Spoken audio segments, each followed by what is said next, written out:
Hello YouTubers, my name is Travis and today I'm going to do my first ever product review of the Delonghi Super Automatic Espresso Machine ESAM 3300. In this video, I first want to talk about the various brands of super automatic espresso machines that I considered and the decision-making process that concluded with my purchasing this very machine. And then I will demonstrate how the ESAM 3300 works, and then during that process it will become apparent to you the pros and cons of owning this machine. So, spoiler alert, generally speaking, I am pretty happy with this machine. You know, there are drawbacks, as you will soon learn, but on the balance, the pros outweigh the cons. So, without further ado, let's get to it. So there are a lot of choices out there for super automatics, and I considered several before purchasing this one. So I considered the Jura, Saeco, Philip, other Delonghi machines and Gaggia. So why did I eliminate the others and choose this one? So when I set out to purchase a super automatic, my criteria was, first, the machine should cost somewhere in the neighborhood of $500 to $600 US. Secondly, it should be a machine that makes very strong coffee, ideally of the Italian variety.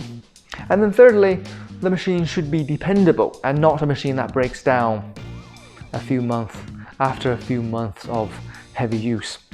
Jura machine, which I've used at work, is by all measures a fine machine, but it tends to run rather expensive. Now Philip, my friend, actually has a Philip super automatic and he's quite happy with it. But I didn't go with Philip for two reasons. One, it's a Dutch company and the Netherlands is not really known for coffee. Bread and cheese, yeah, of course, but coffee not as much. And then secondly, the Philip machine I was looking at had a very cheap looking plastic exterior, and it just didn't, the aesthetics of the machine just did not connect with me. So that's a personal choice, of course.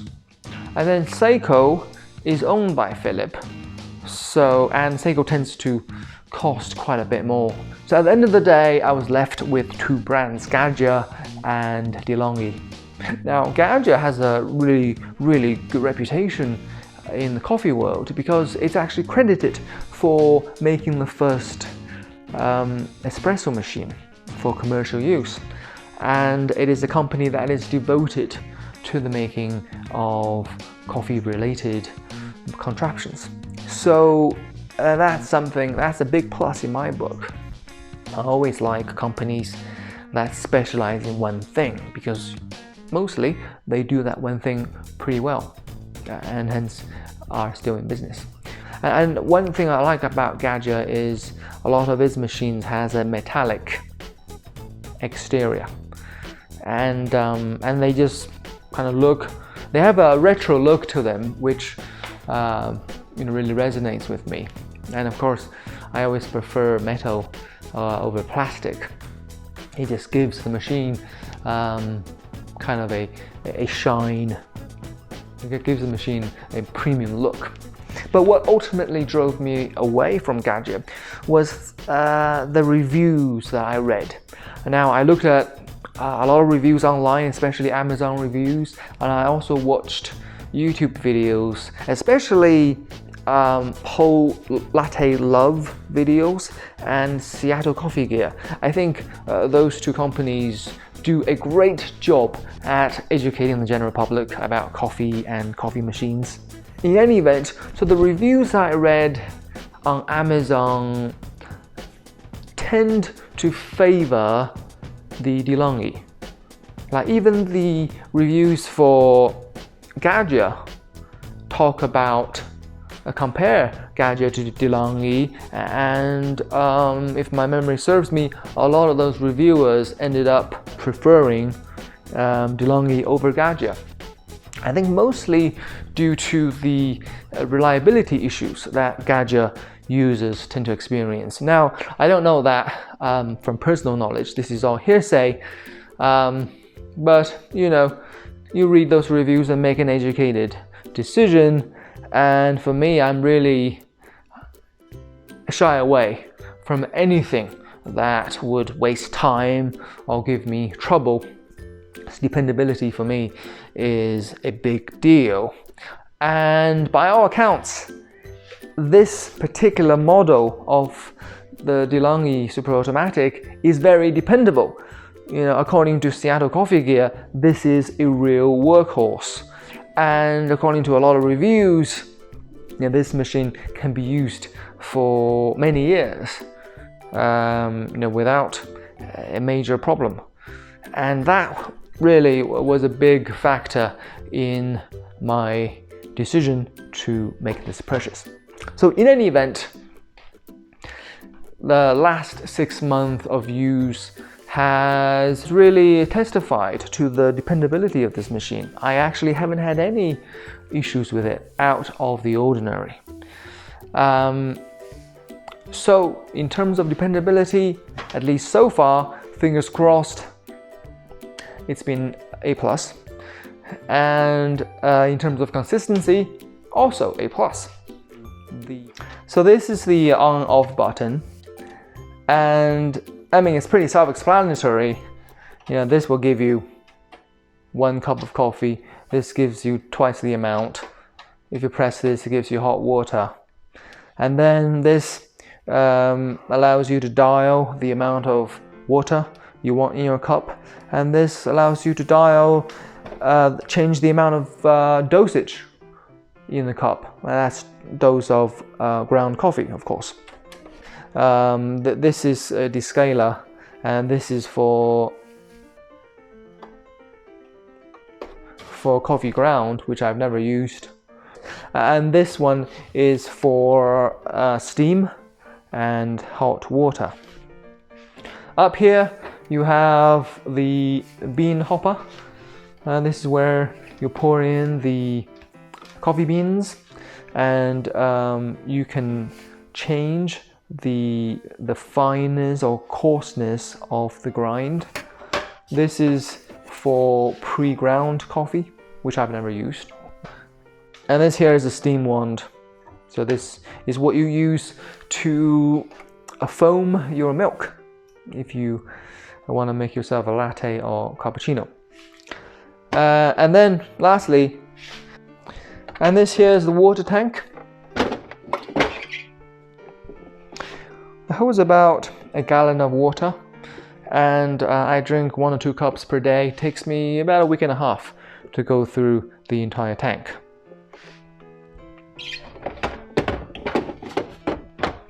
Okay, so the exterior is plastic. Plastic here, here, here, here. This is metal, and it heats up when the machine is turned on, and so you can warm your cup on here before using them.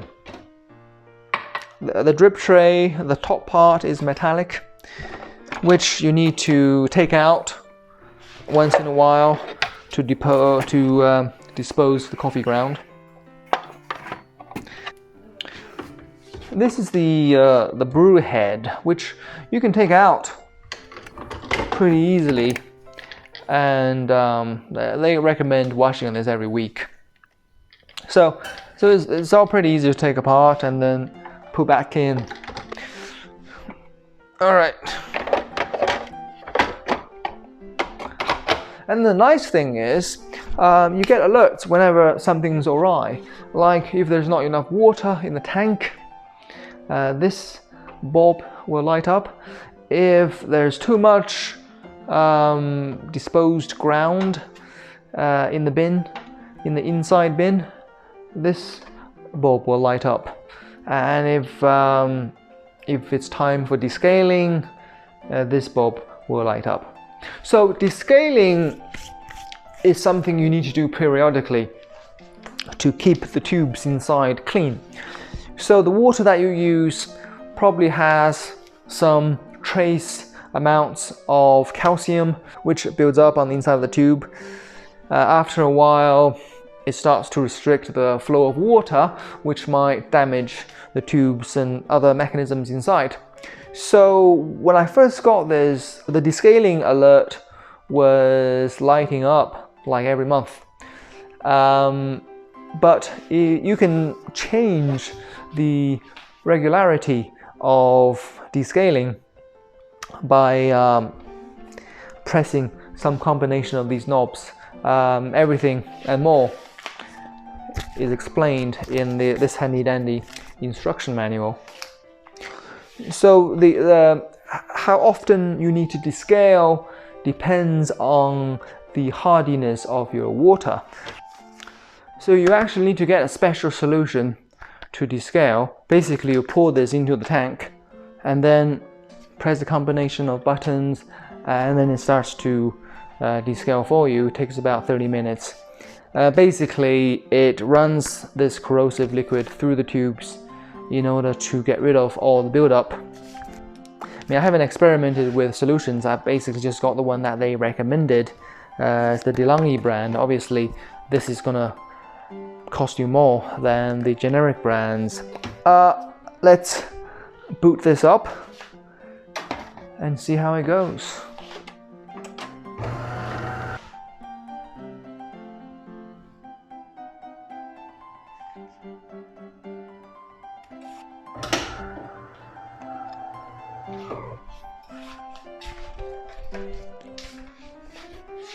So it takes usually 5 minutes to boot up. So what it does is it cleans the tubes with some hot water first, before you can pour your first cup of espresso.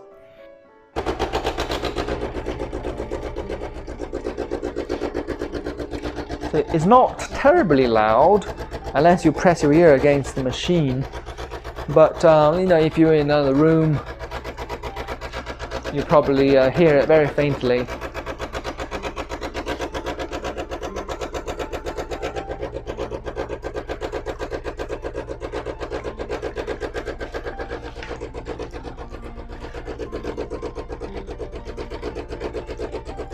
And by the way, so this is the type of bean that I use, and so just so you know, super automatic machines are not compatible with dark roast coffee beans. They can only take these medium roast beans. I just finished the starting routine and deposited some hot water in the cup. Of course, you can drink this. It's drinkable, I think.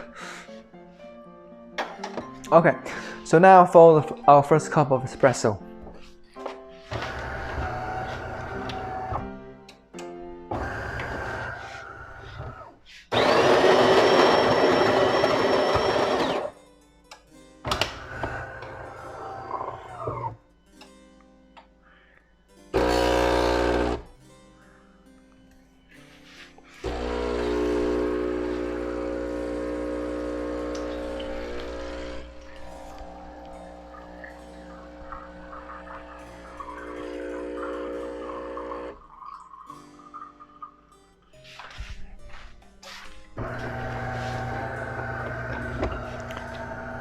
And you can extend this closer to your cup so it doesn't splash as much. So you can see it gives you pretty good crema.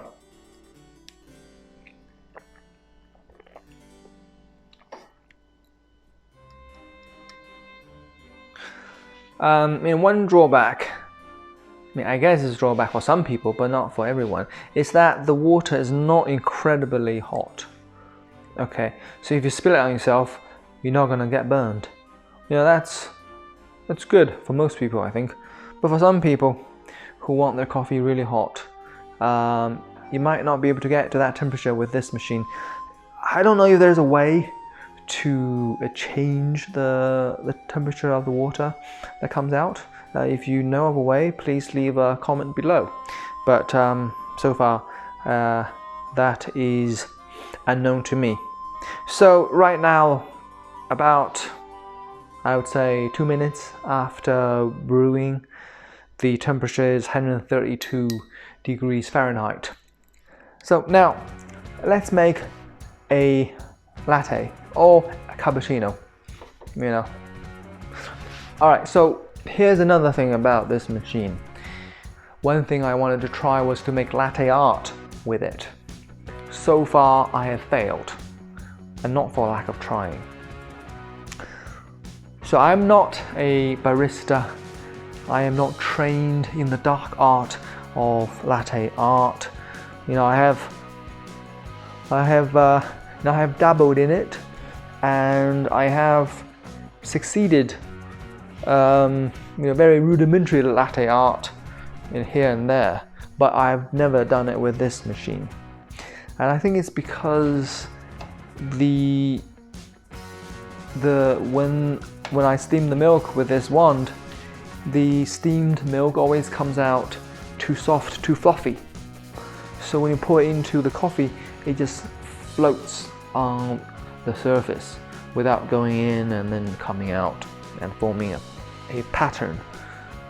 So in any event, if you are experienced in latte art, you might be able to get it to work with this machine, but so far I haven't. So let's try to make cappuccino. Before you insert the steam wand into the milk jar, you have to get some of the water out of the wand, and you do that just by turning this 90 degrees and then wait until the turns from liquid into gas. Okay, so now it's ready to steam milk.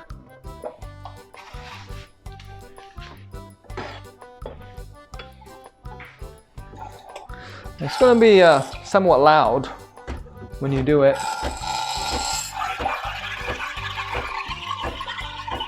So the instruction manual actually recommends using 2% milk, but personally I don't notice a difference between 2% milk and whole milk in terms of the result I get. And then also the instruction manual recommends steaming the milk until it reaches 140 degrees Fahrenheit. Sometimes I use a thermometer, sometimes I can't be bothered, so I just feel it. As soon as it burns my hand, I stop. Not yet. So I think usually it takes about a minute to a minute and a half.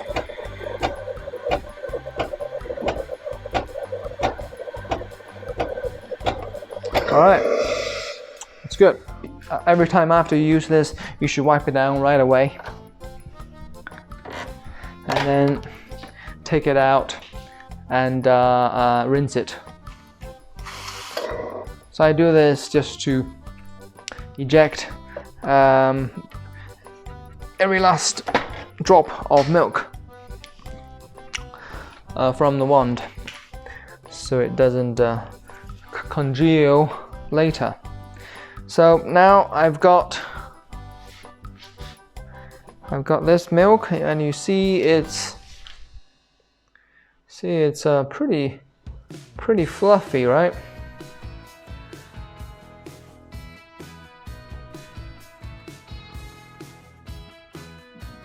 So what I'm going to do now is pour the milk into the cup, and then pour the espresso into the cup.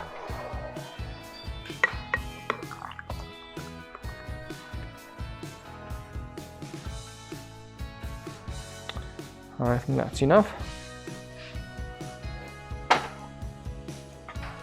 Okay. So now I'm gonna turn it a little stronger this time and leave the amount of water at that, and then just press.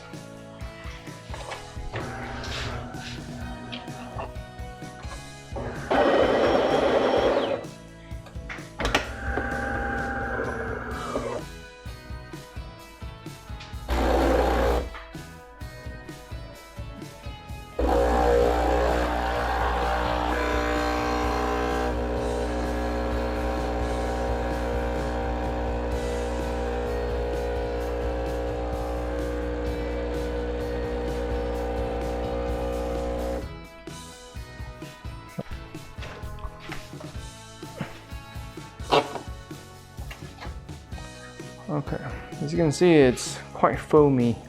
It's quite a foamy top, and the coffee espresso, I don't know, it just floats in the middle between the foam and the liquid milk. But the foam tastes very good though.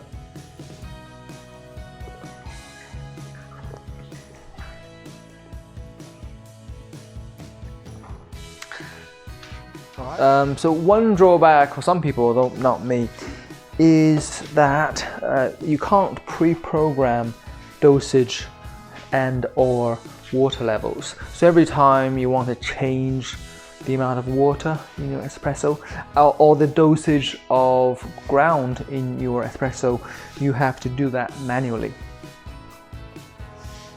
Right. So other than that, I think it's a durable machine. It's a dependable machine. I've been using it every day for 6.5 months. I haven't had any problems with it. Who knows what tomorrow will bring, but so far so good. So on the whole, if you are in the market for an espresso machine that automates grinding and brewing, then you should really consider the Delonghi ESAM 3300.